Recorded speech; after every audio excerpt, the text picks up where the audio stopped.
મિત્રો, જેટલા લોકોને ચામડી રોગ છે અથવા તેને પ્રોબ્લેમ દર વર્ષે થાય છે અથવા ચામડી રોગ થયા જ કરે છે અથવા તો ટ્રીટમેન્ટ લઈ છે, તો આજે હું તમને આ વિડીયોમાં ચામડી રોગોને સારા કરવા માટેના કુદરતી કયા કયા ઉપચાર થઈ શકે છે અને તમારે કયું ધ્યાન રાખવાનું છે જેથી કરીને તમે દવાઈઓથી બચી શકો.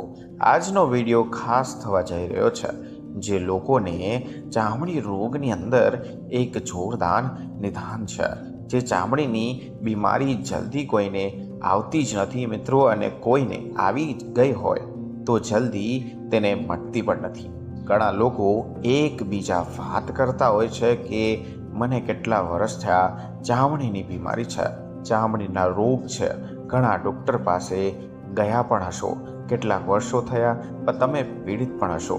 પણ કદાચ દિવસમાં હું તમને કહું કે આરામથી 100% તમને મટી જશે. તમામ લોકોને સમજવું જોઈએ કે સૌથી વધારે સ્ટીરોઇડ ચામડીની બીમારીમાં ઉપયોગ લેવામાં આવતી હોય છે.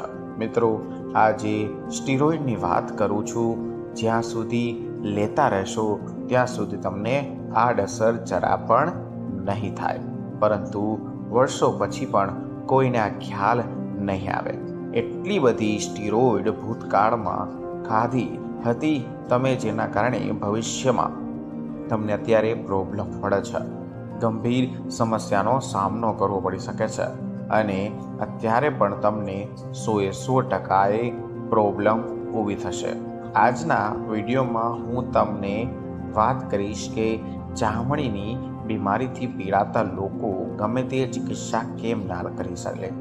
તમે એલોપેથી, આયુર્વેદિક, યોની, હોમિયોપેથિક જે કંઈ ચિકિત્સા પદ્ધતિ અપનાવતા હોય, પરંતુ એવા મહત્ત્વના મુદ્દા છે કે જે ચામડીની બીમારીથી પીડાતા લોકો, આ મિત્રો, ચામડીની બીમારીથી ટ્રીટમેન્ટ કરતા પેશન્ટ આટલા બધા મહત્ત્વના મુદ્દાનું પાલન કરતા હોવા જોઈએ. હવે કયા મહત્ત્વના મુદ્દા છે તેને આપણે વિસ્તારથી વાત કરીશું આજના વિડીયોમાં. જે લોકોને ચામડીની બીમારીથી હેરાન છે, પરેશાન છે, તેની ચિકિત્સા ચાલુ હોય અથવા દવા ચાલુ હોય તેવા લોકોને મહત્ત્વના જે નિયમનું પાલન કરવું જોઈએ તે સૌથી મહત્ત્વનો પહેલો અને ખાસ નિયમ કહેવા જઈ રહ્યો છું. એટલે કે ચામડીની બીમારીથી પડ્યા પેશન્ટ ક્યારે પણ તેને દૂધની વસ્તુ અથવા દૂધની બનાવટવાળી વસ્તુ અથવા કોઈ પણ વાનગી લેવી જોઈએ નહીં. કારણ કે ચામડી જેટલી પણ બીમારી છે તે મોટા ભાગે કફ અને પિત્તના દોષ, બે પ્રકારની વિકૃતિના કારણે જ આવતી હોય છે. ત્યારે એવા સમયે તમે દૂધ અને દૂધની જો આઈટમો ખાઓ છો તો લાંબા સમય સુધી તમને ચામડીની બીમારી પણ થઈ શકે છે અને ચામડીની બીમારીમાં કંઈ ફરક ના પડતો હોય તો તમારે આ બધા નીતિ નિયમનું પાલન કરવું જોઈએ. ચામડીની બીમારીઓ ફરક સિદ્ધાંત છે. તમે જ્યારે પણ ઇમરજન્સી આવતી હોય અથવા એની આવતી નથી, એટલે કે ડૉક્ટર સાહેબ પાસે શાંતિથી હોય ત્યારે પેશન્ટ ક્યારેય ઇમરજન્સીમાં કમ્પ્લેન કરતો જ નથી. તો મિત્રો, એક વખત આવી ગયો એટલા મહિના સુધી તમે ટ્રીટમેન્ટ ચાલુ રહેતી હોય છે. કારણ કે ચામડીની બીમારીથી પરેશાન વ્યક્તિઓ મહત્ત્વના જે નિયમનું પાલન કરવું જોઈએ તે સૌથી મહત્ત્વનો અને ખાસ મુદ્દો કહે છે. કારણ કે મેં તમને કહ્યું કે દૂધ અને દૂધની વાનગીઓ તમારે ક્યારેય ન લેવી જોઈએ. તમને એસિડિટી થાય, આપણે દૂધ પી લઈએ તો સારું લાગે. તો મિત્રો, દૂધ પી લઈએ તો સારું લાગે પણ સારું તે નથી. કારણ કે ચામડીને તમામ બીમારીઓ છે તે મોટા ભાગની બીમારી શરીરની અંદર રક્ત દૂષિત ન થવાના કારણે થતી હોય છે.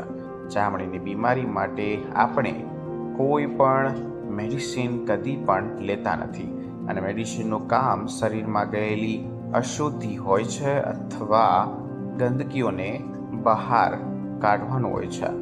નવી ગંદકી નિર્માણ થતી રોકવાનું કામ મેડિસિન નથી કરતું. આવી નવી ગંદકી કેના કારણે નિર્માણ થાય છે? એક વખત તમે જો ચામડીની બીમારી આવી ગઈ તો રક્ત ધાતુ આપણી બગડી ગઈ હોય તો એવા સમયે દૂધ અને દૂધની વાનગીઓ આપણે ખાયા કરીશું તો ક્યારે પણ રક્ત શુદ્ધનું કાર્ય સારી રીતે થશે નહીં. દૂધની વાનગીની અંદર શું તમારે ખાવું જોઈએ તો શું છે તો થોડીક માત્રામાં ઘી ખાઈ શકો છો. તેના સિવાય દૂધ અને દૂધની વાનગી તમામ વાનગીઓ ચામડીના રોગોના લોકો માટે જે ચામડીના રોગ થયો છે તે પોતાના ભોજનમાં સ્થાન આપવું જરાય નહીં. બીજા નંબરનું મહત્વની વાત કહું કે ચામડીની બીમારીથી જે લોકો પરેશાન છે તે વ્યક્તિઓ હંમેશા ચામડીની ટ્રીટમેન્ટ કરનાર પેશન્ટ ક્યારે પણ ખાંડ અને ખાંડની બનેલી વાનગીઓ પોતાના ભોજનમાં ક્યારેય સ્થાન નહીં આપવાનું. કારણ કે ખાંડની અંદર શું હોય છે એ તો કે સલ્ફર ડાયોક્સાઇડ, ફોર્મોલિન જેવા ઘાતક રાસાયણો તેની અંદર છે તો તેનો ઉપયોગ નથી કરવાનો. ખાંડ જે સફેદ કલરની જે છે તે લાંબા સમય સુધી ટકી રહે એટલા માટે એનિમલ ચારકોલ, મરેલા ઢોરોના હાડકાનો પાવડર ખાંડમાં વાપરતા હોય છે. તો જ્યારે પણ સલ્ફર ડાયોક્સાઇડ, ફેરીમિલિન, એનિમલ ચારકોલ આ 3 દવા દ્રવ્યથી બનેલો ખાંડ જ્યારે પણ તમે ભોજનમાં તેને આપો છો અથવા ગ્રહણ કરો છો તો તમારા રક્ત ધાતુને તમામ રક્તદોષને વધારે રોજ કાર્ય કરે છે. એના કારણે તમારી ટ્રીટમેન્ટ જે મોડી થતી જાય છે. તમને જે ચામડી રોગ છે તેની બીમારીઓ છે તેની સમસ્યા કદી પણ તેનું નિવારણ આવતું જ નથી અને તમે ચામડીની બીમારીઓની સમસ્યાથી ક્યારે પણ તમે બહાર નહીં આવી શકો. કારણ કે ચામડીની બીમારી જ્યારે પણ આવે ત્યારે જેટલી પણ વાનગી છે, મીઠી વાનગી છે તેને તમારે ખાસ કરીને મધુર રસ પ્રધાન વસ્તુ છે તેની ઉપર તમારે એક અમલમાં વસ્તુ મૂકવાની છે, અંકુશ મૂકવાનો છે. કારણ કે ચામડીની બીમારી માટે ખૂબ જ જરૂરી મહત્વની સૂચના તો હોય તો કે ખાંડ ઉપર પર્વ તમારે નિયમ લેવો જોઈએ. થોડીક માત્રામાં સિઝનમાં ફળ આવે અથવા ગોળ એ પણ તમારે માત્રવાદ ખાઈ શકો છો. તમારે માત્રામાં તમારે લેવું ના જોઈએ. જે લોકોને ચામડી રોગ છે, ચામડીની બીમારીથી જે લોકો હેરાન છે, પરેશાન છે તેના માટે આ ખાસ નિયમ છે. આગળનો ત્રીજો નિયમ કહું તો કે પોતાના ભોજનની અંદર એક્સરસાઇઝ અથવા તો વધારે માત્રામાં નમક એટલે કે એક્સરસાઇઝ નમક ખાવાનું બંધ કરવાનું છે. એને કહેવાય એક્સરસાઇઝ ચાલુ કરવાનું. તમારે જે નમક આવે છે તે પણ તેમાં અંકુશ મૂકવાનો છે. કારણ કે મીઠું એટલે કે નમક એવી વસ્તુ છે જે આપણા શરીરની અંદર પિત્ત દોષને ખૂબ જ વધારે છે. તો શું કરવાનું જોઈએ? શાક ભાખરીની અંદર તમારે મીઠું જરૂર માત્રામાં જ નાખવું જોઈએ અને તમારે ઉપરથી નાખવાની આદત જે છે તે તમારે બંધ કરવી જોશે. આપણા ભોજનની સાથે સાથે બીજી ઘણી બધી વસ્તુઓ આપણે ખાઈએ છીએ જેની અંદર વધારે પ્રમાણમાં મીઠું હોય છે. તેમાં તમારે રોગ લગાવવાનું છે એટલે કે બંધ કરવાનું છે. બીજી વસ્તુ કહું તો તમે છાશ પીતા હશો, છાશ લેતા હશો, તેની અંદર પણ તમારે મીઠું નાખવાની આદત હોય છે. તો તેને અંદર તમારે મસાલા નાખવાની આદત હોય તો તે પણ તમારે ત્યાં ને ત્યાં સ્ટોપ કરવા જોશે. આપણે ખાતા હશી પાપડ. હા મિત્રો, તો પાપડ ખાતા હોય અથવા તો અથાણું ખાતા હોય અથવા અચાર ખાતા હોય તો તેની અંદર પ્રચુર માત્રાની અંદર મીઠું હોય જ છે. તો તેમાં પણ તમારે રોગ લગાડવાનો છે. સાથે સાથે પાપડ ખાતા, સલાડ ખાતા તેની અંદર પણ મીઠું નાખીને તમે અમુક માણસો તો હંચર નાખીને પણ ખાવાની આદત હોય છે. તો તેમાં પણ તેને અંકુશ લગાવવાનો છે. તો તેને એક્સરસાઇઝ એટલે કે મીઠું આપણા શરીરમાં જાય છે તેના ઉપર પૂર્વ વિરામ લઈશું. તો મિત્રો, 100% ચામડીની બીમારીની સમસ્યામાં તમને વહેલી છૂટી જશે અને તમને વહેલી તકે ઉજળી શકે છે. વહેલી તકે તમે તેમાંથી બહાર આવી શકો છો. જેટલા પણ ચામડીના પેશન્ટ છે એને સૌથી મોટું અને સૌથી ચોથું મહત્વની સૂચના એ છે કે તેને ફેર્મેન્ટેડ ફૂડ, અથાણાવાળી વસ્તુ જે કોઈ ખાવાનું બંધ કરવું જોશે. સ્વાભાવિક છે કે જે વ્યક્તિ અથાણું ખાય છે અથવા બીજી કોઈ પણ વસ્તુ જેને કહેવાય આપણે આથાવાળી, મિત્રો આથાવાળી જે કંઈ વસ્તુ ખાઈએ છીએ તેમાં પિત્તનું પ્રમાણ વધારે હોય છે. આપણા શરીરની અંદર જઈને પિત્ત દોષ વધારે છે. એટલે પિત્ત દોષ વધે તેના કારણે ચામડીની બીમારીઓ બહાર આવે છે. તેનાથી મોટા ભાગની બીમારી જે છે તે શરીર અંદર એક્સેસ હીટ થવાની, એટલે કે પિત્ત દોષ વધવાની, રક્ત દોષ વધવાની, રક્તની અંદર એક્સેસ માત્રામાં હીટ વધવાની થાય છે. જેટલી માર પ્રમાણે ફોર્મેટાઇડ ફૂડ છે, માનો કે ફૂડમાં શું સમાવેશ થાય છે, તો એ ઇડલી ખાઓ છો, ઢોસા ખાઓ છો અથવા ઢોકળા ખાઓ છો, ખમણ ખાઓ છો, હાંડવો ખાઓ છો, આ બધા ખરાબ નથી. પરંતુ જ્યારે પણ જે લોકોને ચામડીની સમસ્યા હોય તો એવા લોકોને જો આપણે આ વસ્તુ ખાતા રહેશો તો મિત્રો એની અંદર, એટલે કે શરીરની અંદર એક્સેસ એટલે પ્રમાણમાં હીટ પેદા કરે છે. આ બધા પ્રકારના ખોરાક તો રક્તની વિકૃતિ પેદા કરશે અને લોહીને પૂરેપૂરું બગાડશે. આના કારણે તમને લાંબા સમય સુધી ચામડીની બીમારીમાં તમને બહાર નહીં આવી શકો. મિત્રો તમારે ખાણીપીણીમાં બહુ જ ધ્યાન રાખવું જોશે. જેટલા પણ ચામડીના પેશન્ટ છે તેના નિયમનું પાલન કરવામાં આવે છે, જે હું આ વિડીયોઝમાં તમને કહેવા જઈ રહ્યો છું. એક અગત્યની સૂચના મિત્રો, જે લોકોને શરીરમાં કબજિયાત જેવી પ્રોબ્લેમ ઊભી છે, કબજિયાત જેવી સમસ્યા છે, તેને તો પૂરો પ્રયત્ન એક વખત તેને જ્યારે પણ આપણે ભોજન લીધું હોય ત્યારે તેને પ્રોપર રીતે પાચન નથી થતું. તેના કારણે તમને કબજિયાત જેવા પ્રોબ્લેમ્સ, સમસ્યાઓ આવે છે. આપણા શરીરની અંદર ન પચેલો ભોજન છે તે સાઈડમાં જમા થઈ જાય છે.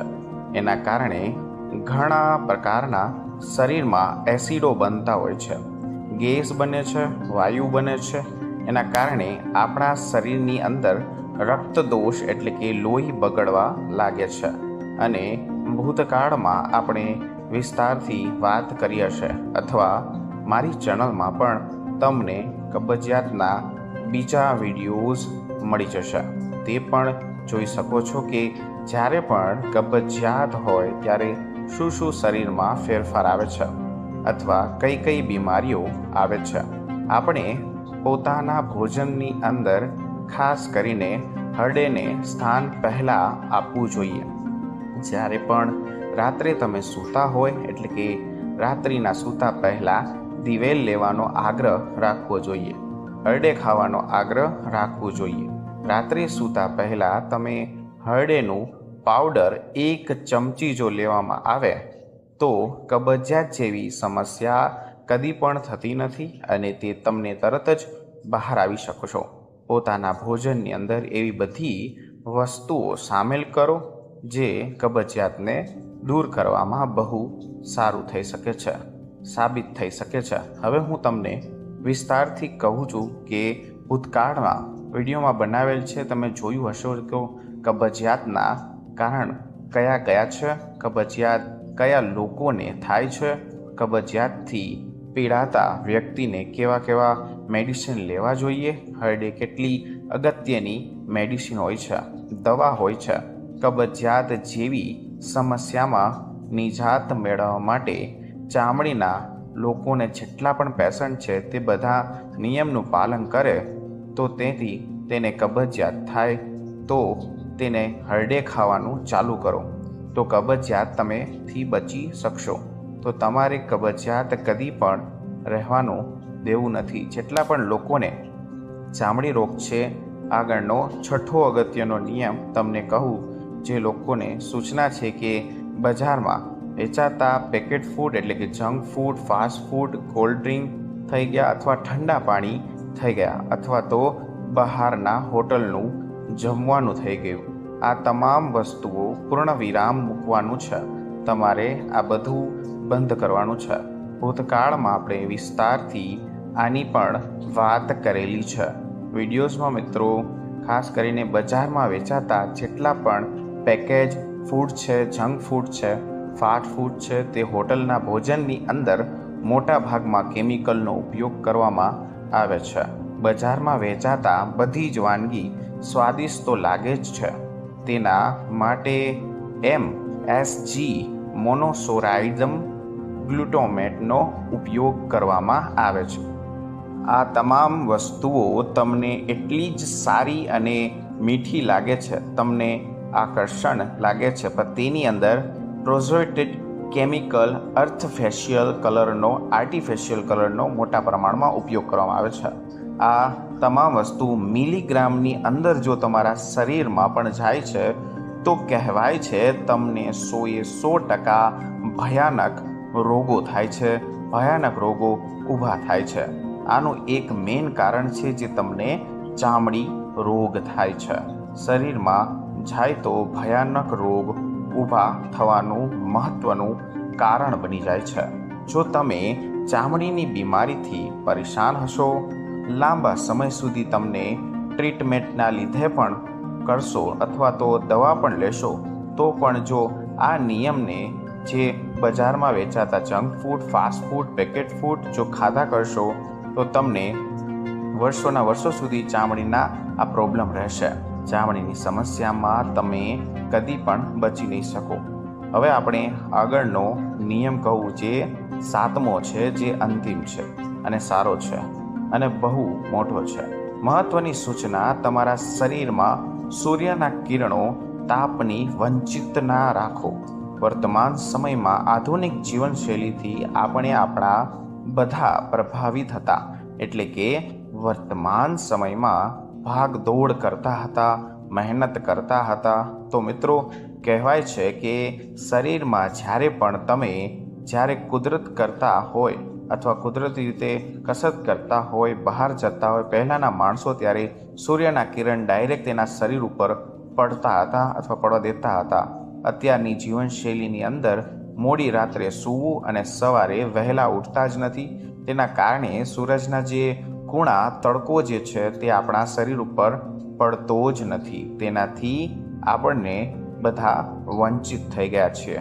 તો આ દેશની અંદર 365 દિવસમાં મોટા ભાગના દિવસની અંદર સૂરજનો પ્રકાશ ઘર સુધી, તમારા આંગણા સુધી, તમારા ઢાબા સુધી, તમારા છત સુધી આ દેશના લોકોના શરીરની અંદર 100% વિચલિત છે અથવા વિટામિન ડીની ઉણપ સર્જાય છે. તો મિત્રો, આવું ના કરવું જોઈએ.